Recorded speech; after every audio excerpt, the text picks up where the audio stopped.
wellness industry has grown almost twice as fast as the global economy for the last few years consistently. Yet businesses are still seeing a massive increase in the impact that mental health is having on them. In 2016, the impact that mental health is having on businesses has increased by 16%.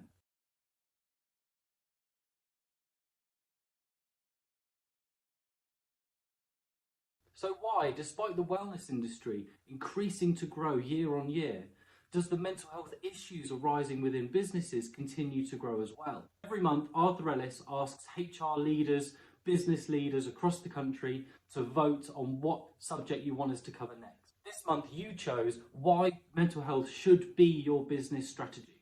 Not just part of it, but well-being and mental health dictates everything that we do.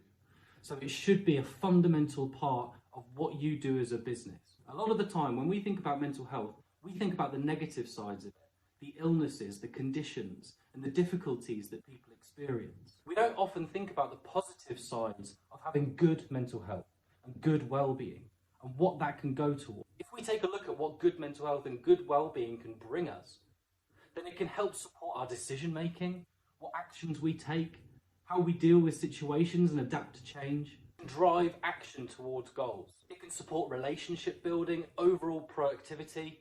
It can be a massive asset to any organisation. In 2007, the economic impact to employers was around about £1,035 per employee within a business. Based on the research that Arthur Ellis has done, as well as the growth within these industries, we can now estimate that that impact has risen to about £1,304 per employee within a business. There are a variety of factors and types of behaviours that promote really good, positive well-being and mental health. The behaviours that people exhibit typically fall within 5 different categories.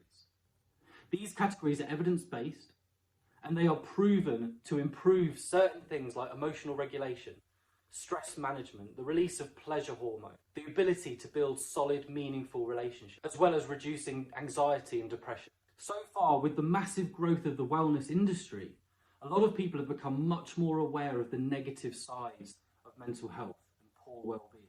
But with a lot of that information being very emotionally led, it's always very, very relatable.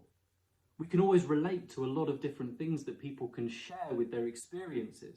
And a lot of people do share their experiences of being in a negative place. And that's a brilliant thing. It's great to spread that awareness. But at the same time, we need to be sharing those positive messages about how to get out of that negative space when you're in it. The different activities that you can turn to, or the different factors that you can look at in your life to change your lifestyle, to make sure that you're driving wellness rather than driving that experience of poor mental health. These positive behaviours can be used to combat any negative experiences that we go through, so we're more prepared to adapt to situations that we might come across in life. If you're looking at building a well-being strategy or a business strategy, you need to be incorporating these activities into it to make sure that your people are going to be fulfilled. At Arthur Ellis, we help you to navigate how you can build these particular 5 categories of behaviour into your business strategy, and then you can start having a look at what decisions you need to make sure that your people are going to be well throughout change. We need to stop these negative statistics from rising.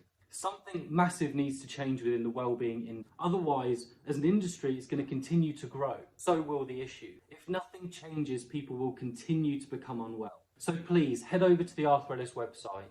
Get your free download of the 5 elements of well-being. You can build these 5 areas of behaviours and activities into a well-being strategy, into your business strategy.